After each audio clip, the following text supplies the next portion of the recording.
gentileza. Queria também, em nome da TNC, agradecer o convite feito a nós para estar aqui participando desse encontro, parabenizar a Rede Vale, a Univap, todos os atores, parceiros que estão aqui promovendo esse debate. Acho que, primeiro ponto, em casos onde a gente consegue ver sucesso em termos de gestão de água, a gente vai perceber por trás um padrão onde tem boa governança. Então, se antecipar a todo esse cenário de transposição, acho que é da mais alta relevância. E colocar um tema como esse em pauta, eu acho que é também uma parte aí da resposta e da capacidade de articulação que a gente tem que ter de criar sinergia, esforços para criar impacto e pragmatismo. Eu acho que, nesse sentido, também, Devanir, eu acho que te dar os parabéns aí, porque o teu papel de liderança dentro da Agência Nacional de Águas, né? Hoje, você entra lá no site da ANA, você vai ver um banner na página principal. Há 10 anos, esse assunto nem transitava nos corredores. Então, acho que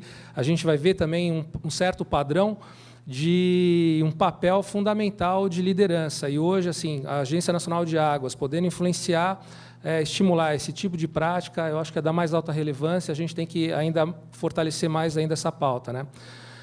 Dizer que o nosso colega Gilberto Tiepolo, que é o líder da temática de pagamento por serviços ambientais, ele não pôde estar presente, eu não sou dessa área exatamente, né? A gente tem instrumentos de serviços ambientais, pagamento por serviços ambientais é parte de uma estratégia de segurança hídrica da TNC. Aqui, participando desse encontro, tem o Hendrik também lá atrás, acho que vocês conhecem ele, mas só levanta a mão aí, Hendrik, para a galera que não conhece te ver. Também ajudando, participando desse trabalho aqui com o Ricardo, que foi meu colega de trabalho, a gente trabalhou junto no WWF, e também o Henrique Bracali, que vai estar aqui, acho que mais no dia a dia, no nível da UGP, junto com vocês. Mas, de toda forma, eu também agradeço o convite de estar aqui participando e trazer alguns elementos de como que a gente vem tratando esse assunto e alguns outros que eu também considero que deveriam fazer parte dessa agenda. E uma delas é exatamente a agenda de risco, porque os serviços ambientais contribuem exatamente com, entre outras coisas, e tornar isso mais claro na agenda, a segurança hídrica, a oferta de água para as diversas finalidades. E aí a gente vai ver algumas coisas que têm acontecido, não só no Brasil, mas no mundo, em relação a essa questão hídrica. E aí eu acho que também é uma oportunidade que essa crise traz, porque finalmente, eu acho que coloca a pior situação possível, uma situação, no caso lá de São Paulo, e irradiando impactos para outras localidades, como efeito aqui de transposição. Eu acho que a gente tem uma grande oportunidade, não só para lá, mas, de forma geral, repensar o nosso modelo. Porque hoje, só lá na Grande São Paulo, a gente já consome 4% a mais de água do que tem disponibilidade. Em 10 anos, vão ser 15% a mais. Então, a gente não vai estar discutindo, daqui a um tempo, a transposição ou a conexão, a interligação com Paraíba do Sul. Vai estar falando de Barra Bonita, Vale do Ribeira, e por aí vai. E isso não é uma exclusividade só de São Paulo, é só uma questão de escala, porque ali tem 20 milhões de habitantes. Mas, se a gente sair pelo Brasil, a gente vai ver que esse modelo está inadequado, porque a gente polui, porque a gente desperdiça água, porque a gente usa mal, né? Porque a gente desmata. Nessa área do sistema Cantareira, perdeu 70% da sua cobertura florestal, né? Então, acho que é uma grande oportunidade, inclusive, de se antecipar ao risco e partir para uma gestão da sustentabilidade. A gestão da sustentabilidade prevê, entre outras coisas, antes do problema acontecer, você se antecipar a ele. Porque hoje, eu vou passar aqui alguns slides, como isso está impactando setores, né, daqueles usos múltiplos, inclusive abastecimento de água, com essa crise de São Paulo. Conversando com algumas empresas, eles já estão trabalhando cenários de redução de produção, de prejuízo, que pode resultar em desemprego, em uma série de problemas. Então, esse é o pior cenário que a gente pode trabalhar. E se antecipar esse risco é algo fundamental. E eu acho que o serviço ambiental tem que entrar nesse contexto, né? Aqui, só para mostrar um pouco práticas inadequadas, a gente vai ver o que aconteceu lá no Mar de Aral, secando 90% da sua área. Ou seja, esse padrão ele é completamente insustentável, né? Vai gastando dividendo até entrar no cheque especial. Essa conta não fecha. É hoje o que a gente vive também na Grande São Paulo.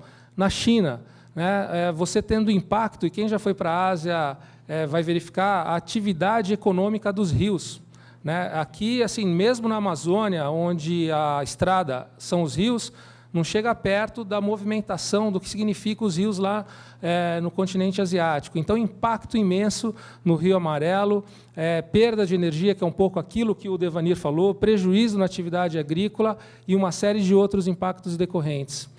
Aqui, só para ilustrar um dado no Cantareira, esse é um dado, a fonte ali é de jornal, que deve ter ido atrás de fonte oficial, mas é um dado que está aí na internet. Se você colocar no Google, você vai achar essa figura, só para mostrar que, no mês de maio, como que vem decrescendo a quantidade de água lá no Cantareira. Porque, ao longo dos anos, a gente está tirando mais do que está entrando, né? A gente já entrou no cheque especial, não tem como manter essa fórmula, por isso que a gente tem que repensar aí o modelo.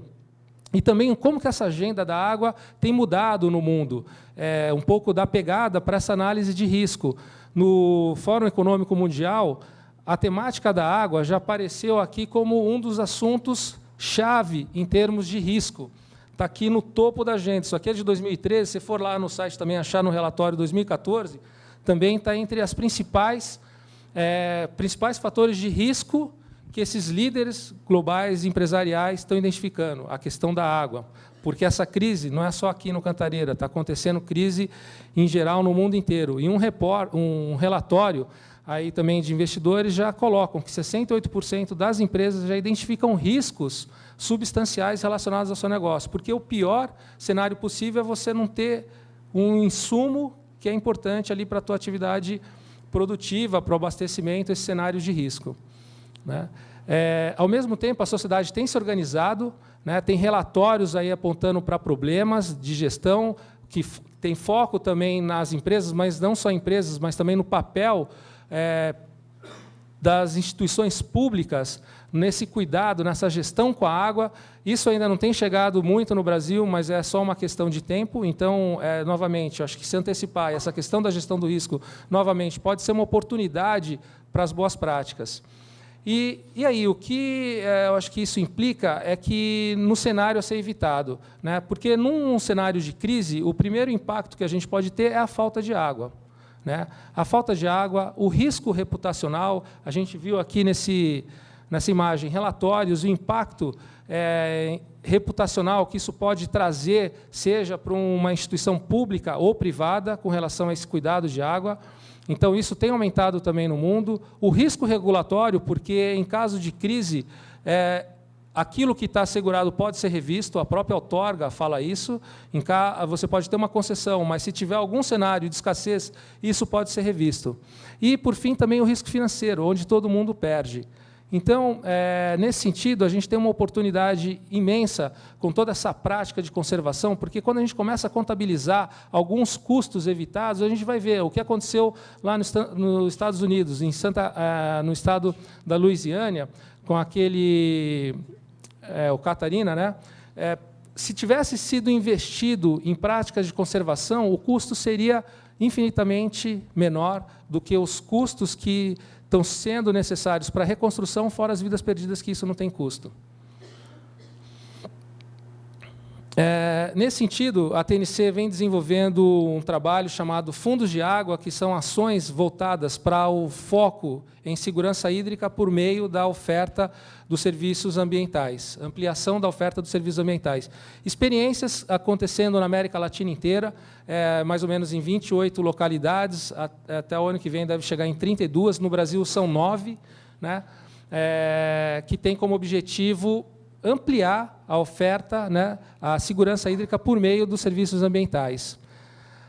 Aqui é um pouco como a gente enxerga as alavancas na questão do uso da água, porque a gente sabe que a parte só da infraestrutura cinza ela não é suficiente, mas, se você trabalhar também só a agenda verde, ela também não é suficiente, porque você pode ter mais água poluída. Então, tem que ter uma combinação aí também de esforços para que essas soluções sejam buscadas, né, em termos de ter um uso responsável, uma redução desse consumo, uma gestão da demanda, mas também uma atuação importante nessa infraestrutura verde, porque é essa que tem ficado ainda marginal na agenda de gestão de água no Brasil.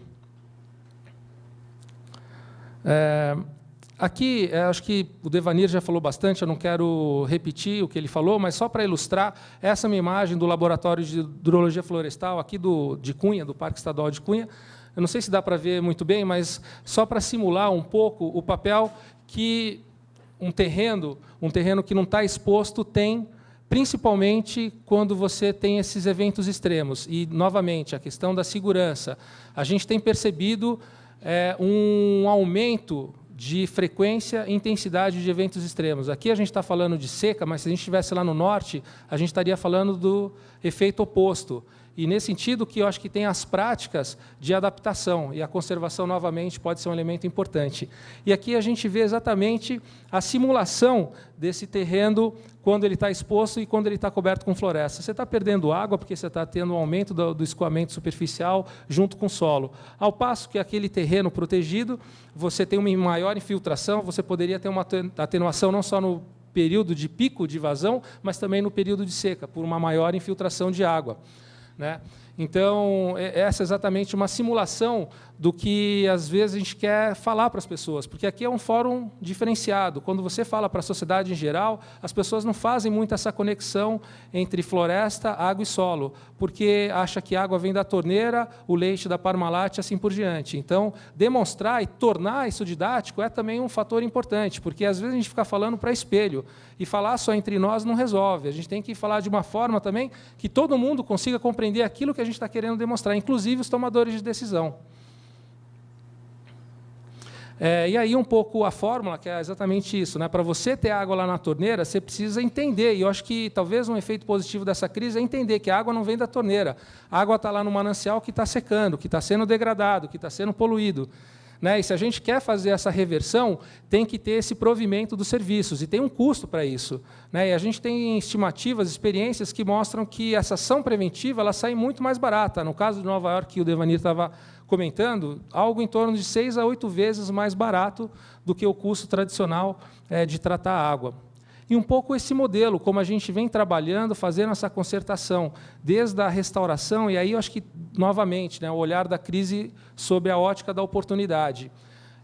No caso da restauração florestal, a gente está falando algo em torno aí de 22, 21 milhões de hectares. Se a gente considera um preço médio de restauração de 1 hectare, que varia entre 10 a 20 mil reais, aqui na região me falaram que é algo em torno de 17, a gente está falando de uma oportunidade de negócio só pelo Código Florestal, algo em torno de algumas dezenas de bilhões de reais.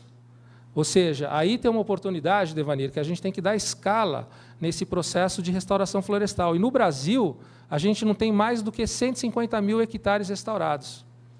Ou seja, também não é nada diante dessa oportunidade, diante da demanda que existe, mas, para isso, precisa organizar essa cadeia produtiva. Porque, como foi falado numa reunião anterior aqui, hoje do encontro, numa Câmara Técnica, às vezes você tem a muda, você não tem a semente, ou, às vezes, você tem uma sinalização, mas você não tem uma garantia que aquela necessidade vai ter uma diretriz mantida por 10, 15 anos. Quem adquire concessão de rodovia de estrada não pega menos de 25 anos. Então, da mesma forma, se a gente está falando de restauração, aí tem uma big oportunidade para a gente trabalhar, provendo serviços ambientais, provendo uma cadeia produtiva que vai contribuir com água para as cidades, para as diversas atividades. Bom, aí algumas possibilidades em termos dos serviços, Eu vou passar rápido também, porque o Devanir já falou um pouco com relação a isso, de quantidade e qualidade.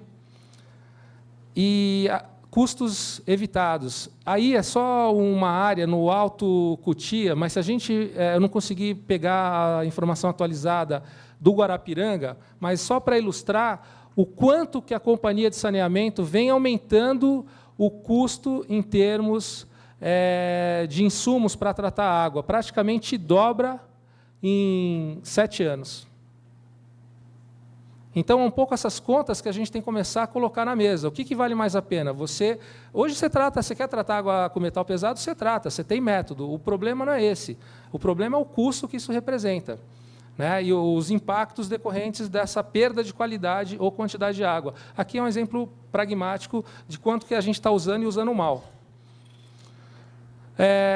as nossas ações em algumas localidades de PSA que a gente tem trabalhado, então, também, novamente, o Devaniro apontou algumas fontes de recursos. A gente tem trabalhado com comitês de bacias hidrográficas. Hoje, os comitês ainda investem alguma coisa, outros não investem nada nesse tipo de iniciativa.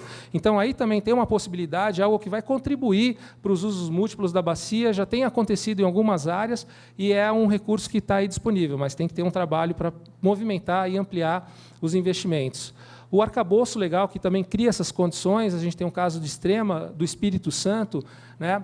No Espírito Santo já tem lá um mecanismo que fomenta isso em termos de uma arrecadação, e eu acho que esse arranjo ele é extremamente importante, não só o arranjo político institucional, mas também o arranjo financeiro, para que a gente consiga superar o efeito soluço. O efeito soluço é uma captação de recursos que a gente conseguiu, você tem ali um recurso para trabalhar durante 3, 4 anos, acabou aquele dinheiro, você desmonta toda a iniciativa desenvolvida.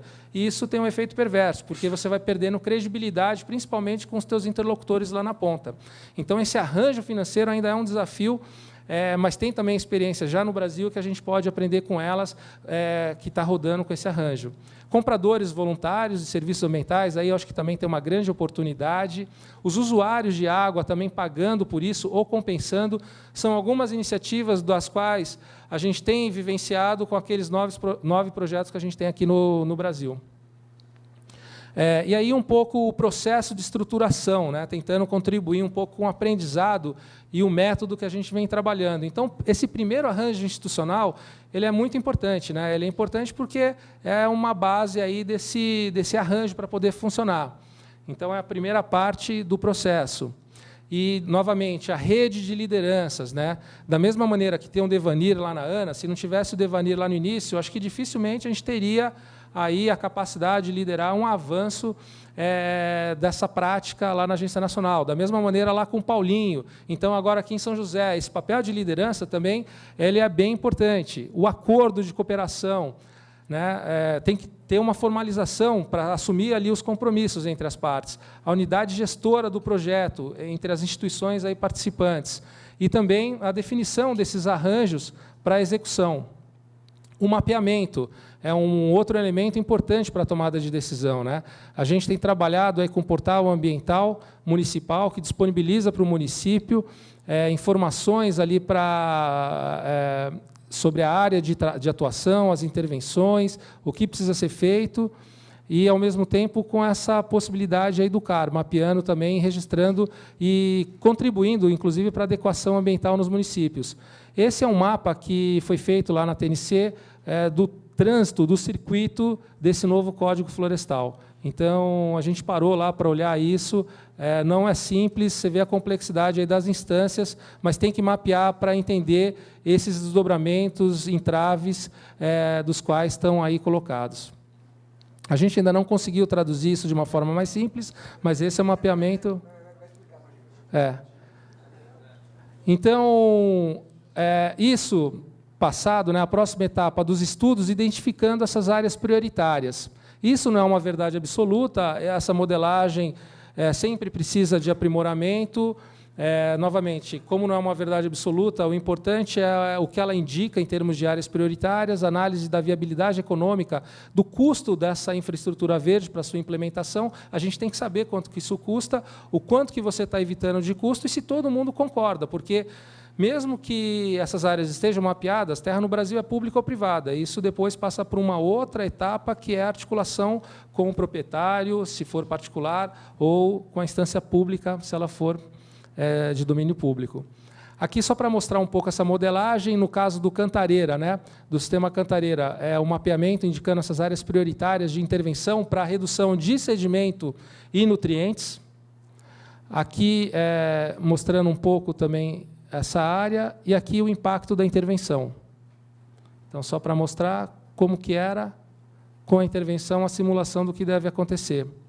E a retenção, aí é só um efeito didático também, de proteção de solo, mas esse dado aqui é importante, porque o modelo ele mostra que de quase 500 mil hectares, a gente não vai trabalhar nesses 500 mil hectares, a gente está falando de 14 mil. 14 mil hectares que precisariam ter intervenção em termos de restauração florestal ou manejo de solo. barraginhas, como o Devanir mostrou, técnicas, né, em estradas rurais, nas propriedades, para reduzir esse aporte de sedimento. E aí, falando em termos de 15 mil hectares, a gente está falando da possibilidade de reduzir o aporte de sedimento em torno de 50%. Há um custo, mais ou menos, fora o serviço ambiental, de um pagamento, Devanir, mas da redução do sedimento de algo em torno de 130 milhões, 150 milhões de reais. Será que a gente não consegue colocar esse recurso ao longo de 5, 10 anos, ao passo que só nessa captação da reserva técnica foram 80 de uma vez só? Né? A gente está falando de 150 milhões para reduzir 50% do aporte de sedimento. Fazendo uma conta aqui do corredor ecológico do Vale, eu fui visitar lá o stand, aí me falaram que as áreas prioritárias é algo em torno de 6 mil hectares. 6 mil hectares, 6 mil e pouco hectares. Fazendo a conta aí de 17 mil o hectare, quanto que dá essa conta? Dá... Mais vezes 20 fica fácil. 100 milhões. Será que não tem 100 milhões para promover todo esse impacto, benefício, em detrimento de tantas intervenções que acontecem aqui na região? Só em São Paulo a gente está falando de 20% do PIB brasileiro. Somando com o Vale do Paraíba, quanto que dá isso? Né? Então, acho que essa nossa capacidade aqui de articulação, de diálogo, de trazer parceiros, de trazer beneficiários, inclusive sob essa lógica do risco, tem que ser uma capacidade muito desenvolvida da nossa parte, de ouvir, de saber fazer a gestão desse conflito, de trazer para a mesa para promover esse tipo de intervenção. Porque o recurso está aí. A gente talvez precise refazer uma reengenharia para destinar para essas questões prioritárias. Está acabando o tempo, né? Eu também estou acabando. Eu vou passar aqui, acho que eu mostrei a parte do estudo, a estruturação do projeto. Então, em alguns casos, tem legislação específica, tem um manual operativo e a captação de recurso para a implementação, mas, fundamentalmente, fazer com que a gente saia desse efeito soluço, ou seja, de uma captação que ela é pontual. Ela é importante, mas ela não é suficiente. Então, arranjos que permitam essa engrenagem rodar de forma independente de uma captação de recurso é fundamental. E esse ainda é um desafio que precisa ser implementado, né?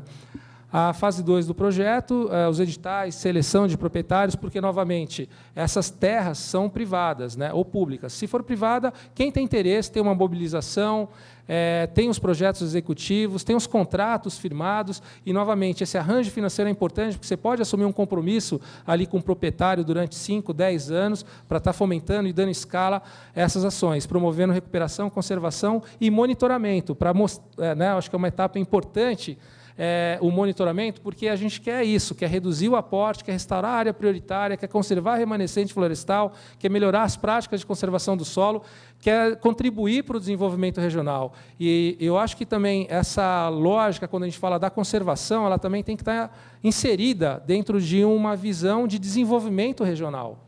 Né? Como que a gente consegue gerar emprego, como que a gente consegue deixar dinheiro na região, como que você traz melhoria também local. É parte importante dessa concertação. Eu acho que é isso, Ricardo. Eu não sei se eu já passei o tempo, mas já passei, né? Então, obrigado aí, pessoal.